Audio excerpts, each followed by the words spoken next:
This is Primal Potential, and I am your host, Elizabeth Benton.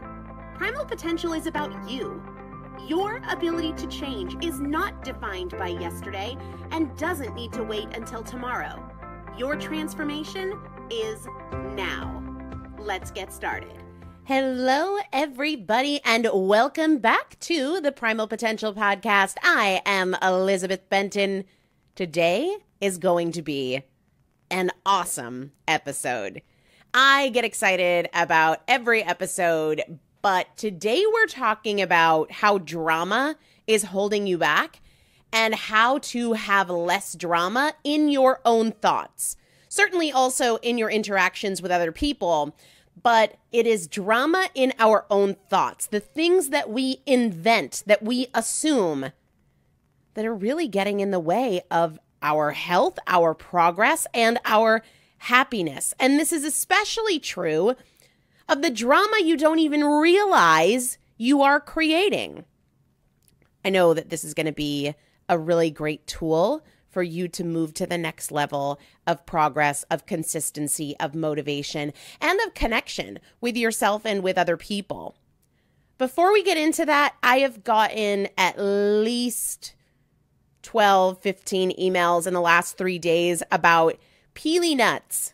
I mentioned them a couple weeks ago on the podcast because Thrive Market made them available. They hadn't previously been available. Peely nuts, P-I-L-I, and now they're out of stock, but they will be back soon. So since I've gotten a handful of questions in a concentration of a few days about peely nuts, I just wanted to take 2 minutes to talk about them, to answer these questions that keep hitting my inbox, because I really believe that if one person is asking the question, 1,000 people want to hear the answer. And so in this case, we've got a bunch of questions coming in all on the same topic. What are peely nuts? Why do I eat them? What do they taste like? Will they be back on Thrive Market? Etc., etc.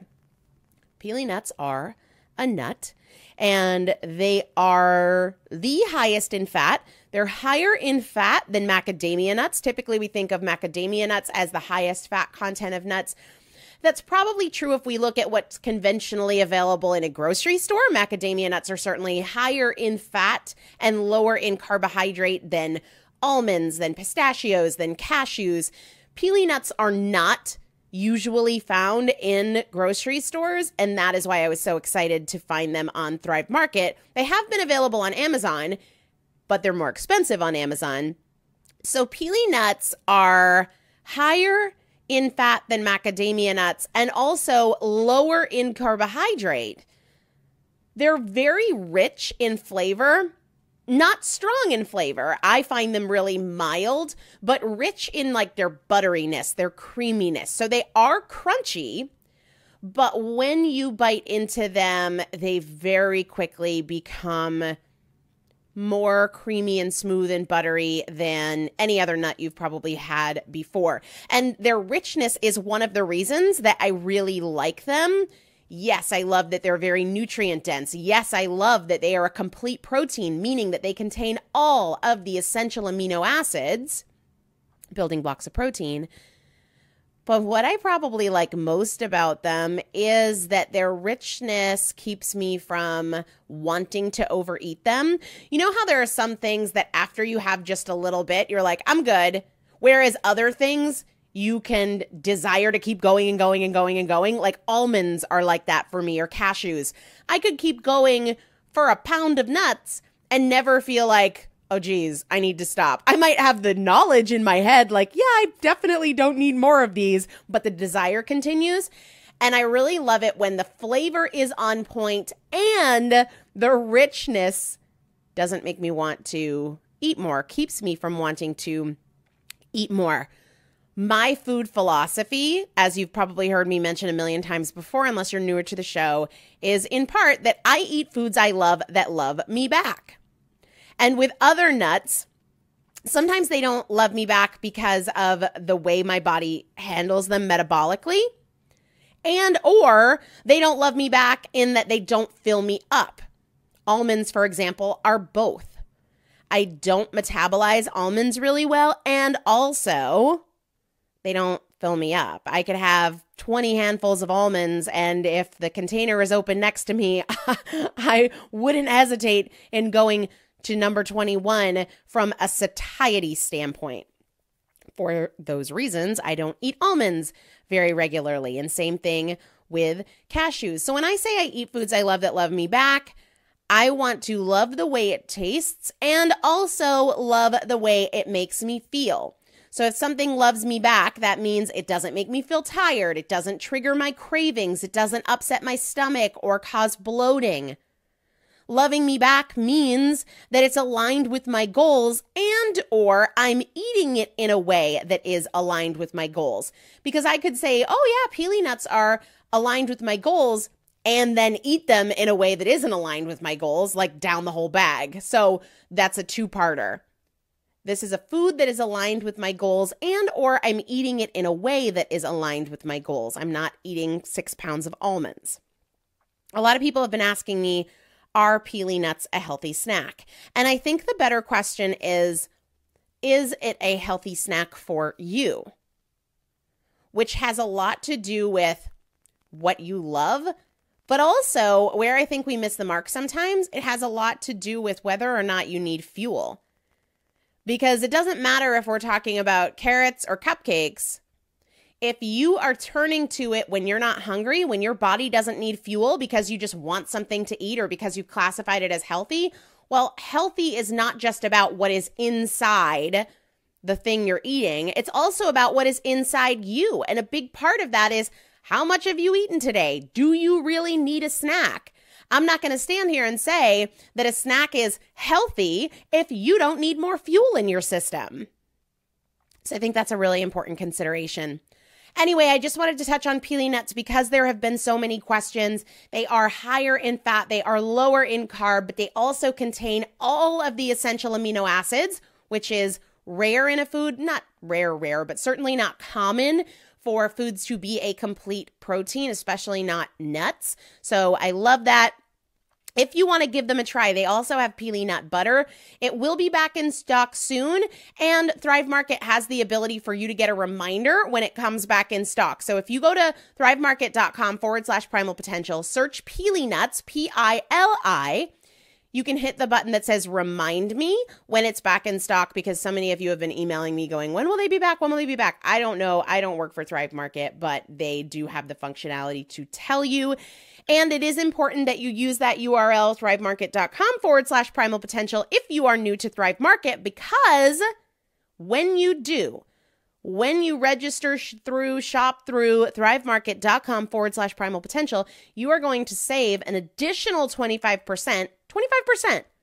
That's a lot. We're not saying 10%, 25% on your first order, and you're going to get a free 30-day trial membership. On to drama. And to make today's episode even more special, this is a book club episode. It's been a while since we've done one of those. We did a book club episode with Always Hungry, with Keto Reset Diet. I'll link to those book club episodes in the show notes.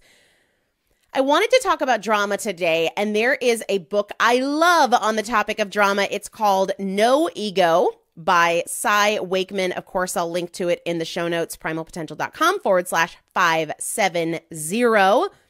And I read this book easily over a year ago, probably more than that. I'm trying to think of where I was living when I was reading it, because I can envision where I was sitting.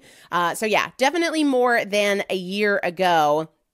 But I keep it in a special shelf on my bookcase that are books I reference often with my clients, whether that is in the Master's Club or the 12 Weeks to Transformation. There are probably 10 or 15 books that I routinely pull strategies, ideas, concepts, lessons from and share them with my clients, and No Ego is definitely one of them. It's actually a book about leadership, and it is, I would say, geared towards the work environment, but don't let that deter you, because every single strategy and concept can be applied to the way we create drama in our own lives, in our own thoughts, and the tools can be applied to reducing that in our own lives, in our own thoughts. The reason that I have this as such a routine resource in the 12 weeks to transformation is because every single day, people come to me and they have created drama. Not drama in the group, drama in their own minds. Creating elaborate narratives in their own heads that are holding them back. And my own coaching philosophy, the approach that I take with any of my clients is, frankly, I'm not here to like sympathize, to give you a hug, to pat you on the head. I'm here to help you grow, right? As I say on the podcast, it's not about information. It's about transformation. It's not about sympathy. It's about change, creating change. And that always begins with helping people change the way they think. And more often than not, when we are in the thoughts, we have to identify what is real and what is drama. What is reality and what did you invent here? What is based on facts and what is based on feelings? And most importantly, what is related to the problem and what is related to the solution? This week, it just so happens that drama was a big theme in my conversations with a few of my 12 Weeks to Transformation clients. After getting their messages and exchanging some voice notes, some strategies, some thoughts from No Ego, and seeing their aha moments, seeing the way it shifted things, seeing how everything got easier for them, less stressful, less pressure, more progress, as they identified and overcame the creation of their own drama, I knew I needed to dive into this on the podcast. But I do want to challenge you to resist the urge to be defensive about this word drama. I know it's not a popular word. A lot of people are like, I'm not dramatic. Yeah, you are. We all create drama, every single one of us. And while the word drama might have a negative connotation, don't let your ego keep you from creating progress and change and making things easier in your life because you're just committed to the story that you don't create drama, that you're not dramatic. Because you are. Because we all are. And if you can just switch your perspective from, I'm not dramatic, no, really, I'm just not a dramatic person, to where might I be creating drama? Maybe not with other people. Maybe not in the prominent relationships with other people in my life, but maybe in my own head. If you just switch to, I'm curious, I'm not judging myself, I'm curious, where have I created drama in my life? Then you can grow and change and create happiness much more quickly. And I can just ask you, have you ever made an assumption? Have you ever made an assumption about what somebody else meant or thought or felt? Great, that's drama. So with that, let's continue. This conversation, this topic matters so much because drama makes change harder. Drama reinforces our beliefs in our past. Drama talks us out of our potential. Drama talks us out of what we can do. It clouds our judgment. It reinforces our excuses, and it erodes our confidence and our security in our ability to create change. Drama is an energy vampire. Seriously, drama is draining. Drama is energetically draining. It is emotionally draining. It is intellectually draining. When you create drama, engage in drama, dwell in drama, you are giving away energy that you could be using for happiness, for progress, for connection, for productivity. One of the things I wrote about in my book, Chasing Cupcakes, is about what happens when you leave a window open in your warm house in the winter. You've got the heat on, but it's just not seeming to get warm in the house. And it's because the heat is escaping through that open window. And no matter how high you crank the heat, how much you're investing in heating your home, as long as that window is open, you are not getting the benefit of that investment in the heat. And that is exactly what is happening in your life when you create and engage in drama. No matter how high your motivation, no matter how great your desire to change, no matter how many positive changes you are trying to create, you will not feel the intended effect if you are letting your energy escape in the form of drama. to get everybody on the same page about what drama even means, what we're talking about here, what it can look like in our own thoughts and behaviors, I want to share with you a short list that comes from Cy Wakeman's No Ego, which again, I'm going to link it up in the show notes, primalpotential.com/570. And I'm going to change the context, but not the content, because she's writing it for the way drama shows up in like work environments. So I'm going to read it for the individual versus for the organization, not changing the content, just changing the context. Before I share the way that it shows up, I love the way she defines drama as emotional waste. Emotional waste. It's tough, but it's true. Mentally wasteful thought processes or unproductive behavior that keeps you from delivering your highest level of results. That's how it is defined in the book. Emotional waste, mentally wasteful thought processes or unproductive behaviors that keep you from delivering your highest level of results. And I'll add to that it's not just about results. Mentally wasteful thought processes or unproductive behavior that keeps you from connecting with yourself, that keeps you from connecting with others. Shame, judgment, those are dramas. Assumptions, gossip, drama. Mentally wasteful thought processes or unproductive behaviors that keep you from happiness, that keep you from progress. There are 8 or 9 different thoughts and behaviors from the book that fall into this category of drama that help us understand how it shows up in our thoughts, how it shows up in our actions. These mentally wasteful thought processes or unproductive behaviors. And as I share them with you, and I will absolutely also type them out in the show notes. So if you want to look at the list, if that helps you to process this, just go over to primalpotential.com/570. As I read these out, what I want you doing is thinking about where you have some room to grow. Which of them make you go, yeah, that's me. This is where you identify where you can do some work, where you can create some change, where you can engage in some practice. And also, please don't be critical. This is not a self-condemnation process where you're like, oh my gosh, God, I'm awful at that. That's terrible. What's wrong with me? Why do I do that? Oh, you've totally got me there. That right there is drama. Drama. One of my cousin's nicknames is Drama. We say it lovingly, but yeah, since she was little, and that's really when it started, when she was like a toddler, we call her Drama. Anyway, I still call her Drama. As I go through these, I want you to catch where you're being critical and instead be curious, because you can see this as defeating, thinking, oh my God, that's me. That's so embarrassing. I feel, convicted, challenged. You've got me. You've pegged me.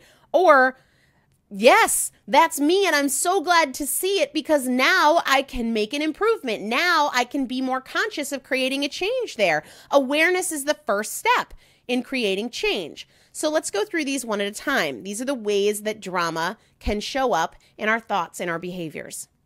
The first is lack of ownership, accountability, or commitment. Keeping in mind that these are the types of mentally wasteful thought processes and behaviors that keep us from progress, that keep us from connection, that keep us from happiness. Lack of ownership, accountability, or commitment. The second is blaming circumstances or other people for your lack of results. Arguing with circumstances that are non-negotiable, like your age, like your past. Drama. Wasteful thought processes and behaviors, arguing with circumstances that are non-negotiable. Resistance to change, spreading gossip, projecting and believing made-up stories instead of focusing on facts. This is where assumptions comes into play. We've made it up in our mind. It is not a fact. It is an assumption. Defensiveness to feedback. Again, these are mentally wasteful thought processes and unproductive behaviors, defensiveness to feedback, and dealing with hurt feelings. Mentally wasteful, unproductive. There are things that only thrive in your head, that only exist in your head, that you have straight up made up. And it's drama. The reason this matters is because it's holding you back. It's making change harder. It is that proverbial energy going right out the window when you are trying to create a change. When you feel like, oh my gosh, I'm trying so hard. I'm doing all of these things. It's not working. No matter how bad I want it, no matter how strong my intentions are when I wake up in the morning, it's like I don't follow through, in large part because you are letting your energy and your momentum escape, your focus escape through the door of drama. Think about things that only thrive in your head. A couple of examples that stand out to me, primarily because I've been working through them with some clients in the 12 Weeks to Transformation. These things that only thrive in your head. I'm worried about anything, but especially I'm worried that I'm not going to lose the weight. I'm worried about not being able to maintain this. I'm worried that I just can't control it. That only exists in your head. The future only exists in your head. The worry only exists in your head. Is that where you are losing your precious energy, motivation, and momentum through the door of drama? Another thing that only exists in your head is what you think other people are thinking about you. It only thrives in your head. What you think other people are thinking about you. Are you losing your energy out the door of drama by way of giving your mental and emotional and energetic resources to what you think other people are thinking about you? That only exists in your head. You invented it. You created it. You swung the door wide open, and your energetic resources are leaving in that way. What you think other people are thinking about you. And I shared in episode 569 where I brought my new teammate, Sarah, onto the show. She's a friend of mine and now she's a colleague. And we were talking about having a practice of saying uncomfortable things. That is one of the ways that we will keep drama and assumption at bay. We've got a great opportunity to practice just this, what you think other people are thinking about you. And the other day we did this. We had to drive a little ways away to get another computer, and we did our sharing uncomfortable things on the drive back. And one of mine was based on what I had invented that she might be thinking or feeling about me. Very specifically, my office is being renovated, so we're working in the kitchen of the main house that also needs to be renovated that we just moved into. So there's boxes, people are coming in and out, and I was thinking about what she might be thinking about the organization, like not the company, but the organization of the home, the organization of the office, all of the interruptions. And in my head, I had created this drama about what she might be thinking about this. Emotionally wasteful, unproductive thought processes. And here's the thing. We eliminate it in this conversation, in this practice of saying uncomfortable things. I said, I have had moments of discomfort worrying about what you were thinking about this work environment and the constant interruptions and working in the kitchen and the fact that, even the kitchen needs to be renovated and all of this stuff. And I had no ground of reality for that. I had totally invented it. And even if I had been right, I still had invented it in my thoughts, but I wasn't right. She was like, there are fewer interruptions here by a long shot than at my previous job where I would get interrupted every minute. So having 5 interruptions in an afternoon is nothing. And also, I love this work environment. But my drama, making up what I think somebody else might think, gave away my energetic resources. Where do you do that?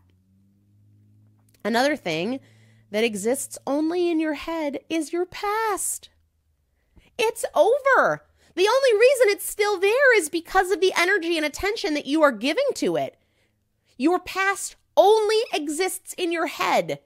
It does not exist in reality. It only exists in your mind. And the same thing is true with assumptions. Not only do we do this with other people, assuming what other people might think or feel, we do this with ourselves. I have been working with several clients on this in the 12 weeks to transformation, especially as it relates to assuming that the present will be like the past, that the future will be like the past, projecting the past onto the present, limiting the present based on the past, assuming that it's always going to be the way that it's been. That's drama. It's a story you created and are telling yourself, and it only exists in your head. It's only there because you keep going there, staying there, fueling it with your energy and your attention. I seriously, at least 3 clients a day, we work through that and create workarounds, often more than 3. You might now be feeling like you can identify where the drama is, where those opportunities are, but feel like, okay, but now what? How do I change that? It feels natural to think that way, to behave that way, to process things that way. What can we do about drama? I've got a few different strategies, some that I have just come up with through my own practice and my work with clients, and some that are a combination of that along with strategies in No Ego. Again, link will be in the show notes, primalpotential.com/570. One of my favorite things to do in the 12 weeks to transformation is share how I coach myself. The way that I do this most often is we have these daily coaching audios. So every single day there is an audio message. Sometimes they're 1 minute, sometimes they're 5 minutes, but they're usually in that range just to recenter you, pull you back in, get you engaged, get you connected to why you're here and what you're trying to do, because I've found we really need that daily pullback. Otherwise, we start to drift and get distracted and put other things first.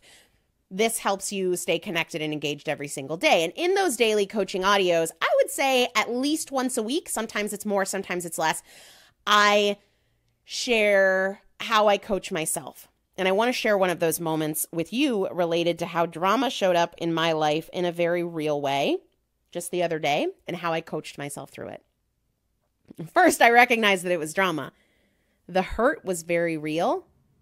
The drama was very real. And both were totally optional. I could choose to engage in them, or I could choose not to. Here's what happened. I heard from a couple different sources that someone who is a very close friend to my boyfriend and his significant other, who I'd say is like an acquaintance of mine, they're placing bets on when my relationship is going to end, when my relationship with my boyfriend is going to end. The short version of the story is, you guys know, my boyfriend and I moved in together in January, and they are basically not only betting on, but sharing with other people that they've placed bets on how soon we will break up after moving in together.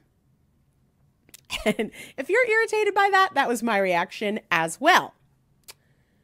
So this came to my attention twice in the same day, that this conversation, this bet was happening, and that it was being shared with other people. And I went into drama, mentally and emotionally wasteful thought processes. As I said, the hurt was real. The feelings are very real. The desire that something different had happened, that they thought differently, that they felt differently, that they acted differently and didn't spread this with other people was very real. I can wish that they didn't feel this way, wish that they didn't behave this way, wish that they would act how I would want to in this situation. Like, if step in and help, or be on our side, or, I don't know, not think bad things about us. At a minimum, I can wish that they didn't share that with other people in the community where it's going to get back to me. And I can feel that way while avoiding emotional waste. But that's not where I started. I indulged in the drama for a good day and a half. But at some point, I realized I was just making me unhappy. I wasn't in any way resolving anything. I wasn't improving anything. I was making myself unhappy with my own thoughts. That's drama. I was just spinning my wheels. It wasn't productive.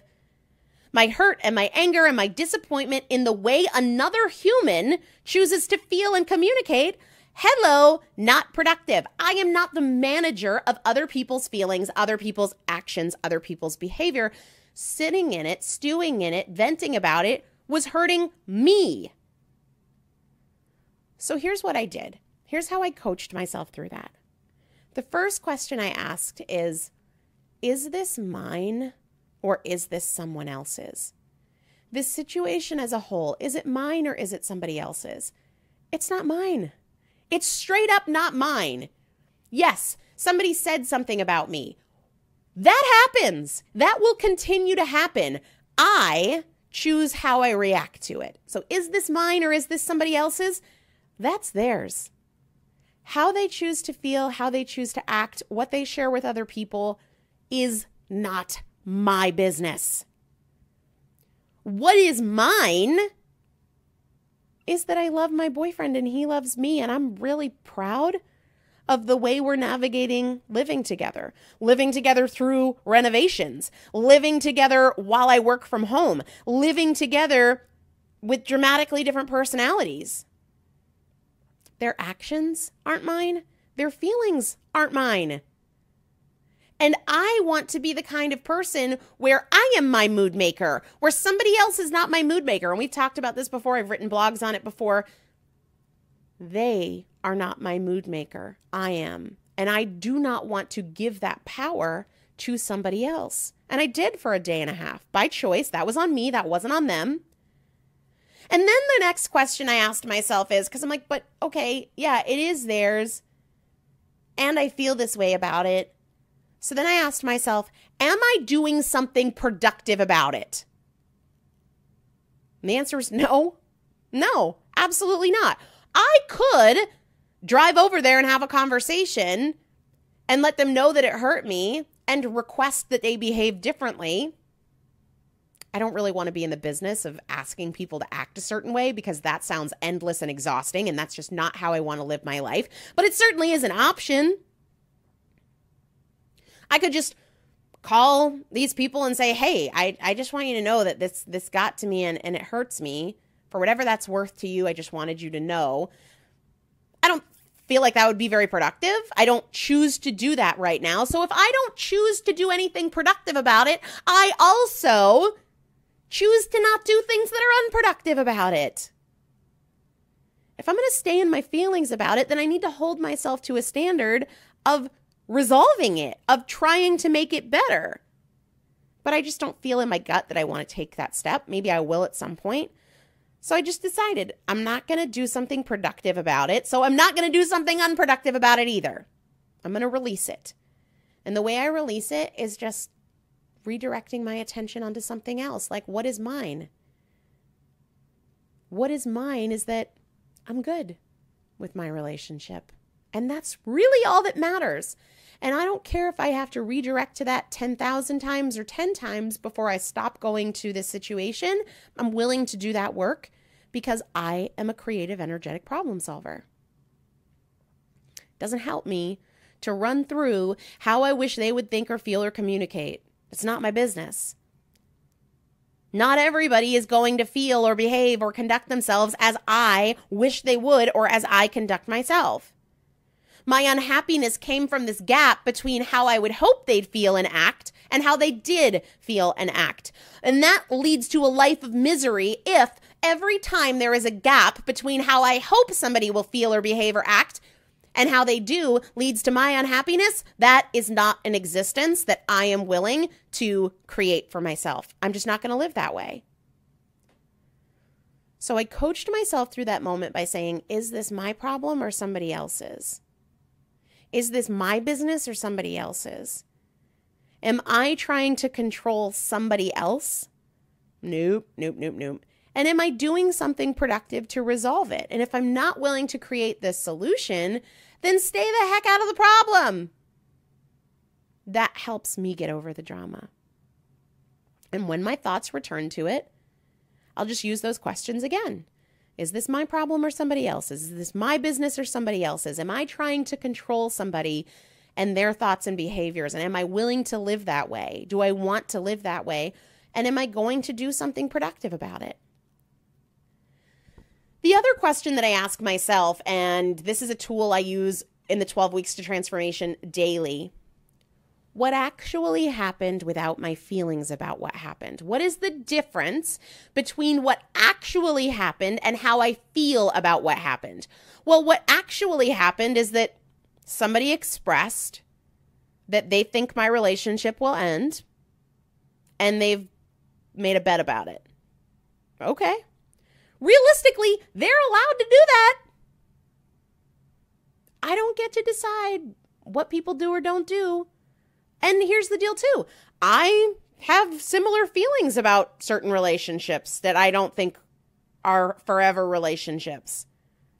Whether I should make an assessment like that or I shouldn't isn't really the point. If I'm being very honest with myself here and staying out of drama and defensiveness, there are relationships that I don't think will last. And here's the other thing that's very true. They spend like no time with us. Really, truly. There are reasons for that aren't relevant in terms of making sure that I'm not being really obvious about who I'm talking about.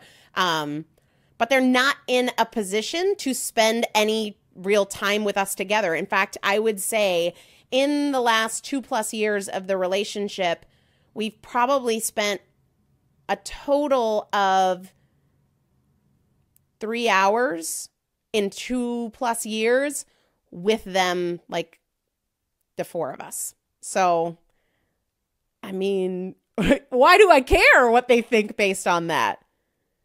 And my perception of that 3 hours was that like it was good. So if that's how they feel afterwards, like they just, I don't know, not my business, right? But when I ask that question, like what actually happened without my feelings about what happened, a couple who has spent no real time with us as a couple doesn't think that we'll stay together and has placed a wager on it. Like, okay, again, there are relationships that I am aware of that I don't think will last decades. So am I just mad that they made a bet about it? Am I mad that they're gossiping about it? Again, they get to choose what they do. They're allowed to feel that way. They are allowed to feel that way. I don't want to be the kind of person who insists that everybody needs to act the way I act, the way I think they should act. I'm not the moral authority here. My standards aren't somebody else's, and who am I to act like they should live by my code? Ready then? Oh, then I got a really, trying to think of the right word. I got the most welcome kick in the face. Like it was so good for me when I opened up No Ego and I saw, it's like early in the book, she writes, venting is your ego's way of avoiding self-reflection. Venting is your ego's way of avoiding self-reflection. When we vent, we make it about something or somebody other than us. So when I was venting about this situation, I was making it about them, their thoughts, their feelings, their actions, their behaviors. But venting is your ego's way. It's a defense mechanism. It's a protective mechanism. Venting is your ego's way of avoiding self-reflection. If I stop venting and I make it about me, why do I care? Why am I trying to curate somebody else's behavior? Why am I sitting here arguing for the fact that somebody else should live by my code? When I stop venting and I make it about me, how do I feel about my relationship? That's all. Later that day, after I sort of had this realization and I opened up No Ego for another client, and I saw this thing about venting being your ego's way of avoiding self-reflection, I'm standing in line at Whole Foods. And the cashier that was checking me out wasn't talking to me. She hadn't looked up at me. She hadn't spoken to me yet. She was in a conversation with another coworker. They were both standing there at the register talking to each other. And they were in an emotional conversation, clearly. Like, you know how you can just tell when somebody's like venting or gossiping or whatever? And plus I could hear them. And finally, one of them looked up and was like, sorry, they said this to me. Sorry, I was just telling her about how my husband pissed me off this morning. And of course, going through my mind was like, venting is your ego's way of avoiding self-reflection. When I vent, when you vent, when any of us vent about a work situation or somebody else, when I vent about my boyfriend, it's a defense mechanism. Instead, engage in self-reflection. What's my role in this? What matters most to me? How do I feel about me and my choices and my behaviors, the things that I can control? The other thing that Cy Wakeman says about ego and drama is that our ego is brilliant at finding insult where none is intended. Ooh, hello. I'm going to say that one more time. Our ego is brilliant at finding insult where none is intended. How often does this happen? That your colleague sends an email or your family member says something at a dinner or your spouse does something and you decide that there is a negative intent, an insult, a big affront to you. You weren't thinking about me. You didn't care. When in reality, they do care. They did care. They just aren't you. They don't have to operate the way you operate. They aren't here to think or feel or react as you would have them. We are not the grand, choir master, orchestra conductor of other people's behavior. So Cy Wakeman has some great tools for identifying and overcoming drama. And I love that they're in the form of questions. Because if you've read Chasing Cupcakes, you know that I believe questions are one of the most powerful tools in the world. They are free and they are always accessible. Some of the questions in the book, and I will put these in the show notes over at primalpotential.com/570. What do I know for sure? What is my part in this? What are my ideas for resolving the issue? What am I going to do today to help? Ready for this one? I love this one. Am I grounded in reality? What actually happened? These are amazing tools for fear, for gossip, for stress, for hurt, for all emotionally wasteful or unproductive thoughts and behaviors. Inside my winter group of the 12 Weeks to Transformation, which is going into week 9 right now, our next group kicks off in just a few weeks. Just a few weeks, I cannot wait. Somebody in the winter group shared with me that she went on vacation with a friend, and her friend was frustrated that she wasn't drinking while they were on vacation. So the person in the 12 Weeks to Transformation was the one not drinking and was expressing to me that her friend was really frustrated. And she asked me, what can I do to make sure that people don't get frustrated by my choices? You can't.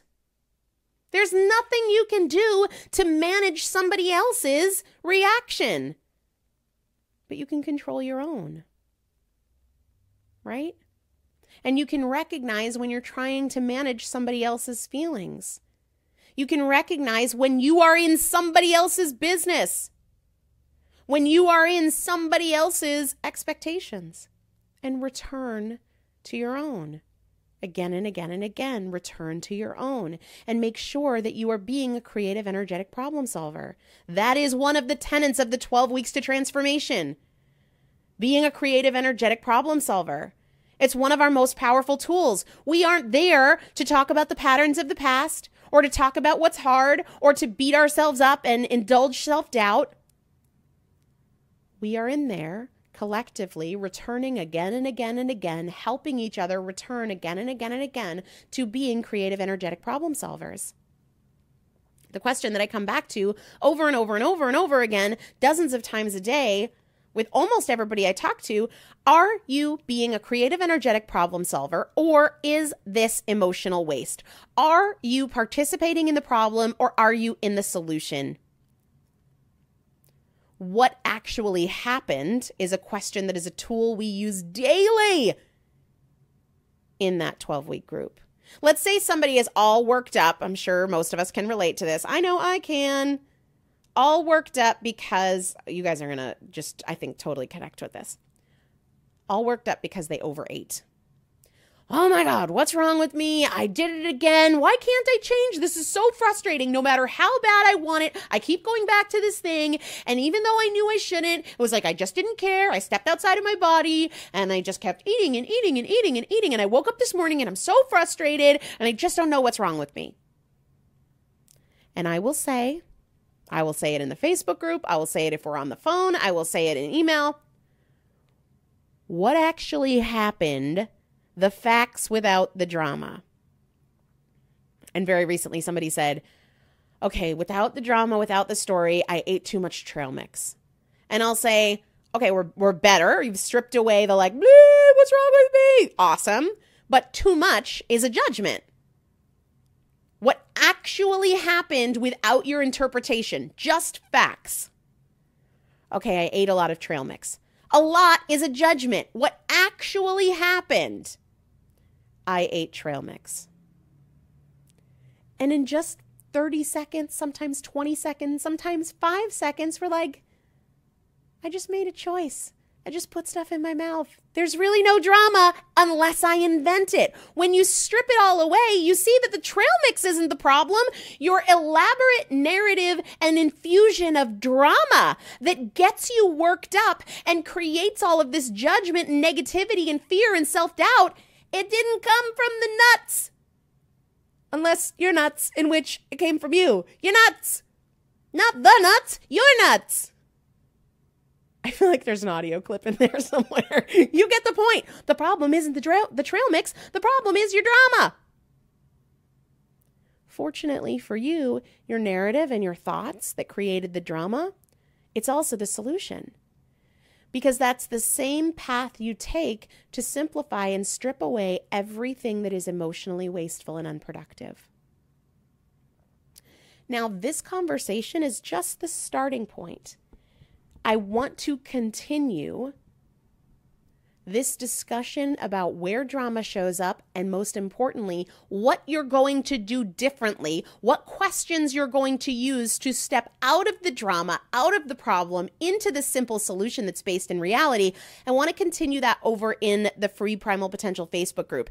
If you've been listening to the last few episodes, you know that just about a week ago, I opened up a totally free Primal Potential Facebook group that will allow us to continue the dialogue about these podcasts and make sure that we aren't just hearing it and moving on to the next aspect of life or moving on to the next episode, but that we're really practicing these concepts. So join me over in that group. You can go to the show notes page for today's episode to get the link, or you can just go to primalpotential.com/Facebook and it will redirect you there. The conversation I'd like to continue over there is, where have you added drama to your life and what tools are you going to use to create a change today? I'm so excited to continue this conversation because this episode is really just the beginning, to use it as a tool in your life, to become proficient in coaching yourself through those moments where you've generated drama, where you are in mentally and emotionally wasteful thought processes and unproductive behaviors. Is really going to, our ability to do that is going to hinge on how we practice. And I think the conversation in the Facebook group and the engagement in the community there is really going to help. So go to primalpotential.com/Facebook to do that. And of course, I want to wrap up with one of your wins. I love sharing your wins. Please keep them coming. You can send them to me over at primalpotential.com/inbox. Or you can comment on the show notes. You can direct message me on Instagram. But this one says, today I'm really grateful for the 12 weeks to transformation, for Primal Potential and all it encompasses. Without realizing it, my attitude to self-care and stress reduction over a very stressful time of my life has had a major impact on how I'm getting through. And now I'm trying to take impeccable care of myself, to make it easier for myself, to keep my mind sharp and my energy high, and realizing how crucial it is at stressful times, which is such a perspective shift to previous stressful times. And the added bonus is that I feel calmer and I'm enjoying the process so much more. I love that. And I want to remind you guys that registration for our next 12 weeks to transformation, which for the first time is going to include a physical identity journal that you will get in the mail, and I cannot wait for you to get your hands on it. Registration opens up in just a couple of weeks. Our official kickoff date, day 1 of the spring 12 weeks to transformation, is April 7th, but registration opens in less than 2 weeks. So make sure that you go to the show notes for today's episode, or that you go straight to primalpotential.com/transform to get on the wait list so that you can get more details and be notified as soon as registration is open. primalpotential.com/transform.